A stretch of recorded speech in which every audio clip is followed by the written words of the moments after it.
everybody. Welcome back to the brand new episode of Throwback Thursday. It's been a little while since we've done anything other than 2011 on a Thursday. I think the last 2 weeks we were opening 2011 products during the 12 days of Troutmas, and now we're back to it opening other older things. And today we go back to 2005, and we are opening up a jumbo box of 2005 Topps Update.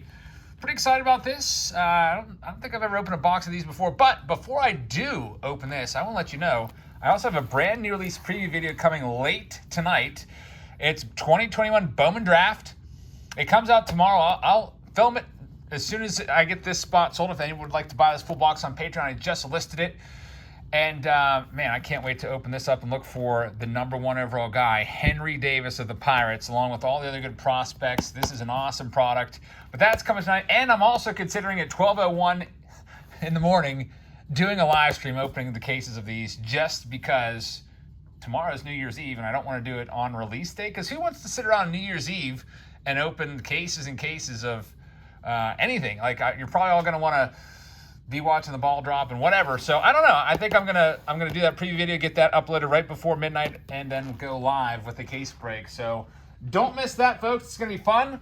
Some late night ripping, but now let's get back to what the task at hand right now. It's 2005 Topps Update. Tim is our sponsor. He's one of our Patreon members. If you'd like to join Patreon, there's a link in the description. You can just click on that and follow the steps. You can pay with a PayPal account or a credit card.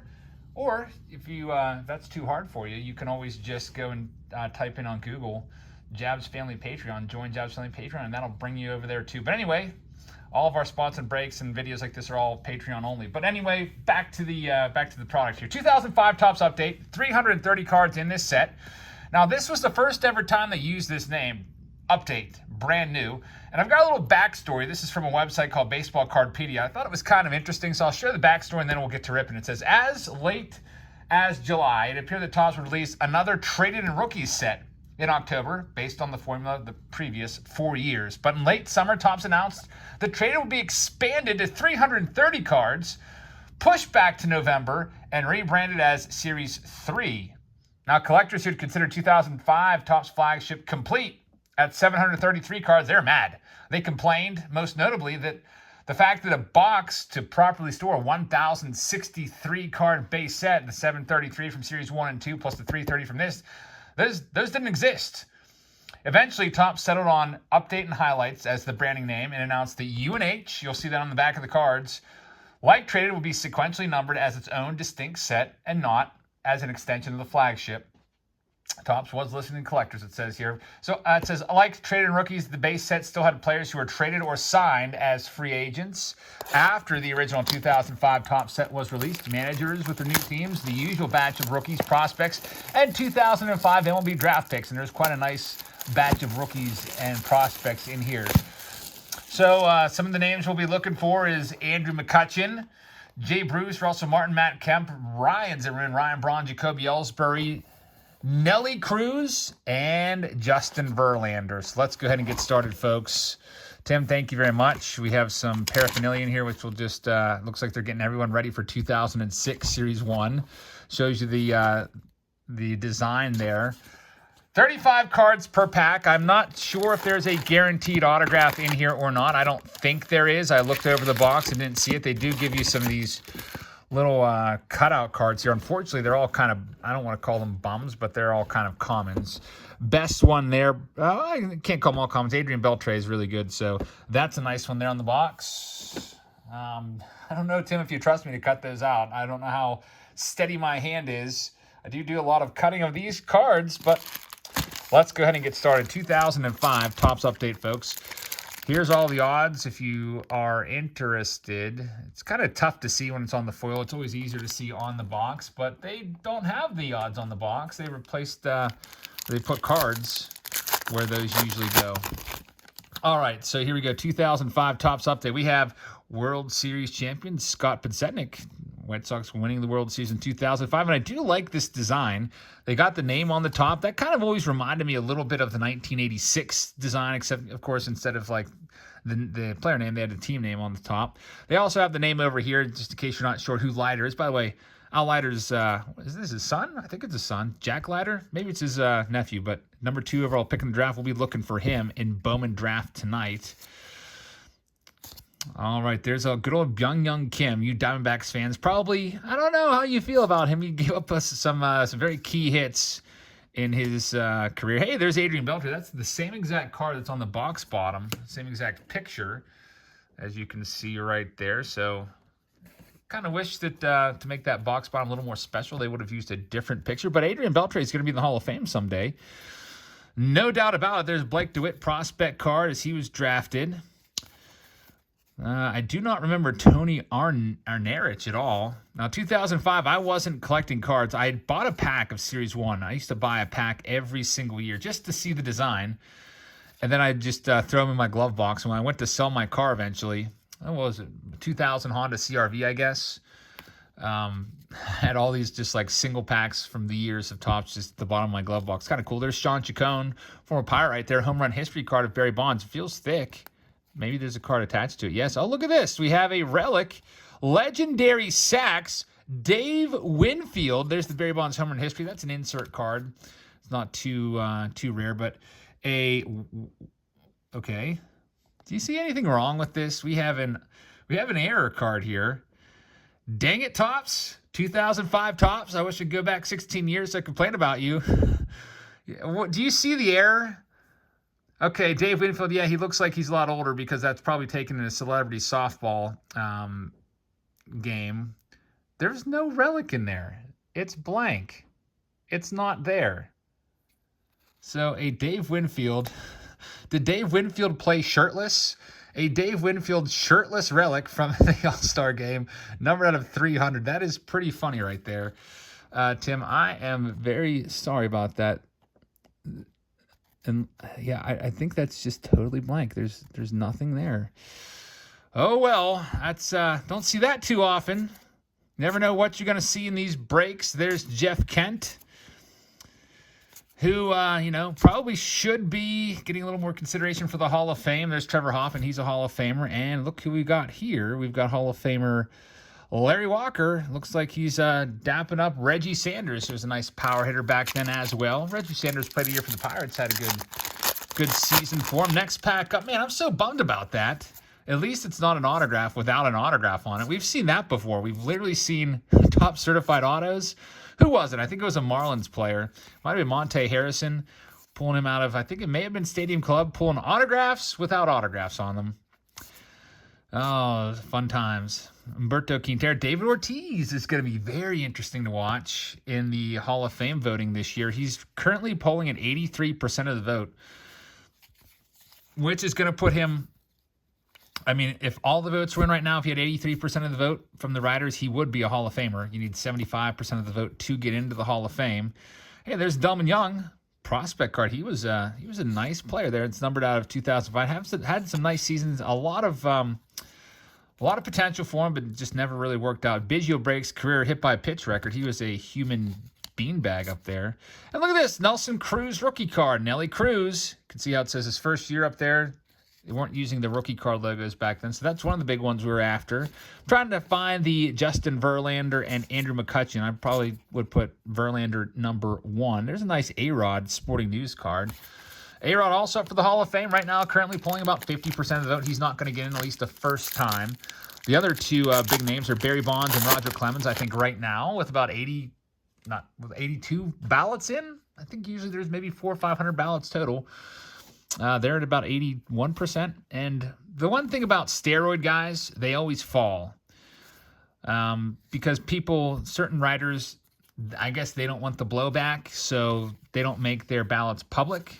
They keep them private. And then, so the vote totals of anyone kind of connected to steroids usually fall between like 8 to 10%.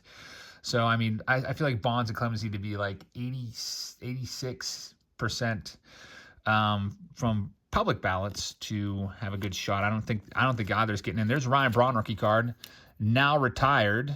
By the way, what's up with Kyle Seager retiring? I just heard Kyle Seager of the Mariners retired today. I was in the car. I was like, what? Kyle Seager of the the Mariners just missed the playoffs. He had a great season. He had 35 home runs, 101 RBIs. His batting average was a little low, but I was shocked by that. I guess he just didn't want to play for anyone else but the Mariners is the only thing I could think of. There's another Barry Bonds home run card number 540. These are cool. I do like them. I love Barry Bonds. But being that there's so many of them, I don't know if I'd ever be able to put that together. There's Mark Teixeira home run derby card. Very nice set, by the way. Oh, look at this. We have the Justin Verlander, the JV first year card. The Justin Verlander Futures game card. There we go, folks. Future Hall of Famer Justin Verlander. Just kind of a really generic back. I should probably show you what a regular back looks like. Just so you know, we've got just some, that's a nice one right there. Mariano Rivera. Love that card. One of my favorite players growing up. I always had a favorite player when I was a kid, and it was Mariano Rivera from probably like 97 through 2000, I guess. That would wrap up my teenage years. I was a huge fan of his, even when he was a setup man in 1996 at the start of the World Series dynasty run for the Yankees when they won 3 out of 4 championships. There's Homer Bailey, who looks just like Batman. He used to get that all the time. Was Christian, what's his name, Bale or whatever, the actor that plays Batman? He could be a stand-in for him. There's Aaron Boone, manager of the Yankees, back when he played for the Indians, now known as the Guardians. How weird is that? That's going to take a while to get used to, calling them the Guardians. But, I guess we will get used to it. Think back, we've had other name changes before. Just think back to the Tampa Bay Devil Rays. They used to be called the Devil Rays. They dropped the Rays. Took me about a year. I got used to that. Now it's the Tampa Bay Rays. Los Angeles Angels. How many times did they change their name? Like every year it was like, okay, what are they now? Are they the California Angels or the Los Angeles Angels of Anaheim or the Anaheim Angels? Now the LA Angels. So we've been through it before. We'll get used to it. I know a lot of us probably don't like it, but it'll be a little adjustment period. We'll get it. There's a Pedro Martinez, Hall of Famer, not Hall of Famer, not Hall of Famer. These two were very, very good, though, during this time. Jake Peavy and Chris Carpenter, they were elite. There's Carlos Beltran. Mets card, as you know, that Carlos Beltran was always the guy we were looking for to find the Mike Trout in 2011 update. There's Bobby Abreu. He's getting some votes for the Hall of Fame. I don't know if he's ever going to get in. It's like 13% of the vote. I don't think Abreu's a Hall of Famer. I wouldn't vote for him. There's Ken Griffey Jr. Love that card. And the White Sox, who won the World Series. I guess TOPPS did a good job with this, by the way, getting the World Series cards in there for November release. I mean, the World Series doesn't end until like late October, sometimes early November. And they were able to get this set out with the actually World Series playoff cards in there. In 2005, the White Sox win it all. That's pretty good. Why can't they do that anymore? I do not know. I guess because a lot of times they just release it too early. A lot of times update in the past few years has been dropping in mid-October or so. How about, by the way, I went on TOPPS website today just because, just for kicks. 2021 TOPPS update, Hall of Famer Ivan Rodriguez, is still for sale. 2021 update hobby boxes went on sale at the end of October, and it's 2 months later. They're still not sold out yet. I can't believe it. So I'm sorry, folks, but 2011 update, I don't know if it's going to ever have much value to it. I don't know. Maybe they just printed it into the ground. There's the inaugural lineup there. The Washington Nationals. That's right. They moved from Montreal, had their first ever season there. I think it was 2005. We'll be looking for Ryan Zimmerman pretty soon there. So that's pretty awesome. Cool card right there. A little piece of history. Delman Young for the second time. Big Poppy. We've already seen some of these cards.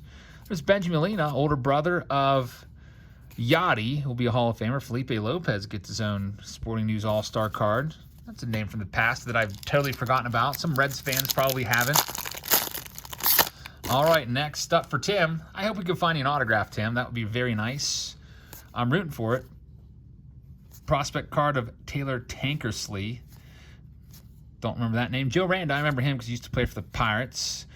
Bibbs. Man, if you just use your imagination, he looks like a young Derek Jeter, like 1993 TOPPS Derek Jeter. Just kind of looks like it. Of course, Kennard Bibbs.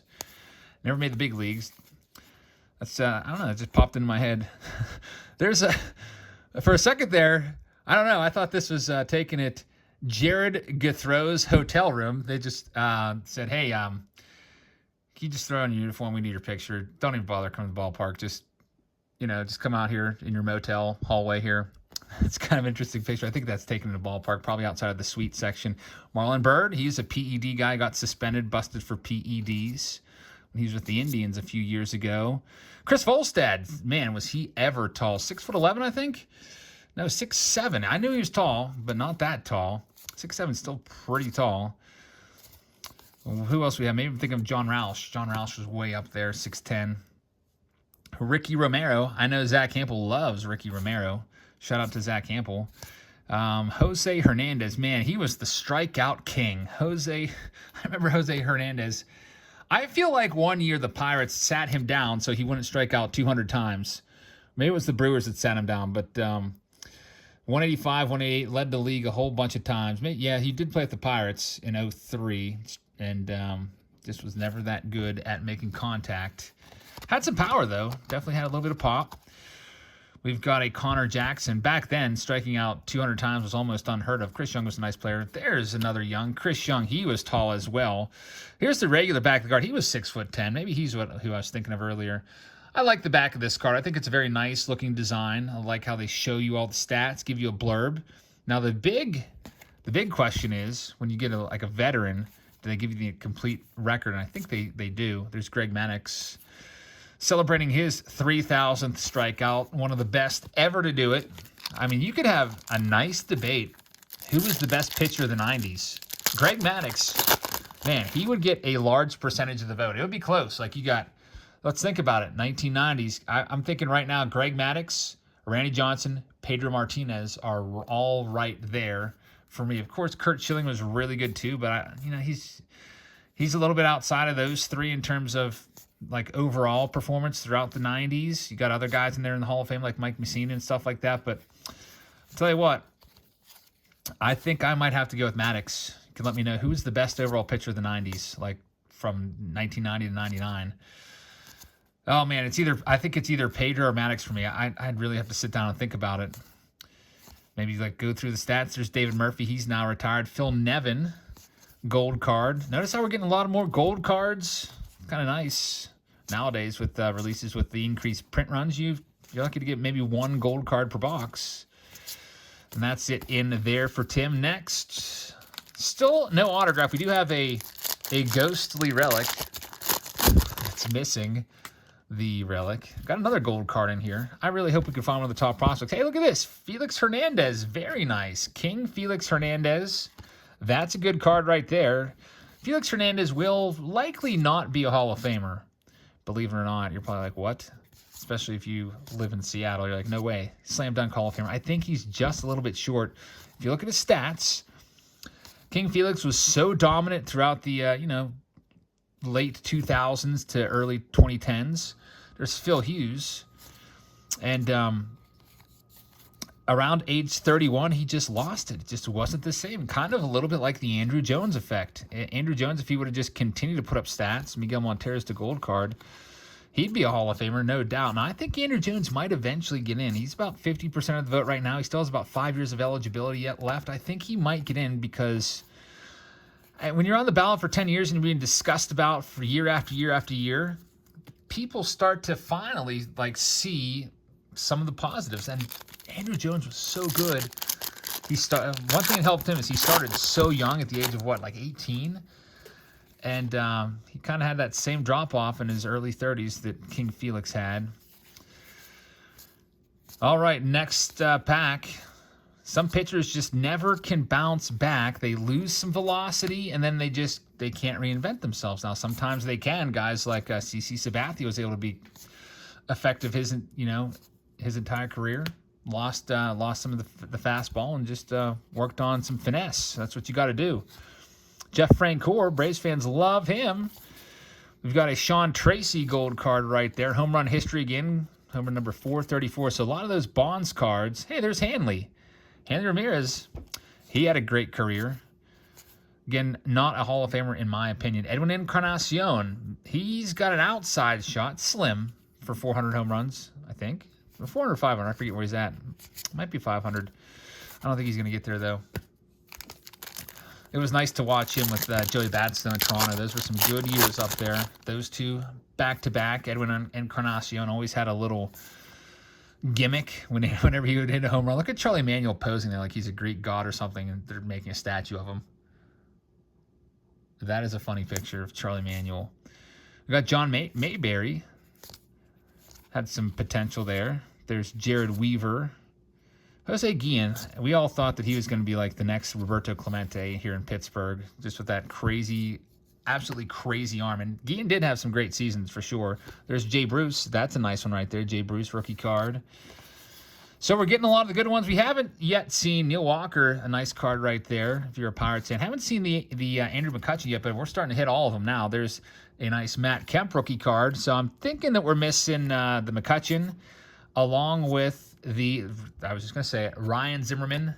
How about that? What a nice pack. So getting all the good rookies in this box. Unfortunately, no autograph yet. They really love to push that DC inaugural season autograph, or not autograph, card on us. Tony Graffinino, Shin-Soo Choo. Nice player there. Vlad Sr., there's Johnny Damon with the caveman hair. Michael Young, of course, Johnny Damon would go to the Yankees after that, and wasn't that a shock to see Johnny Damon all cleaned up without the beard and hair after seeing him in Boston? Literally looking like a caveman. I know that there was some news recently of Clinton Frazier, who kind of criticized the Yankees for...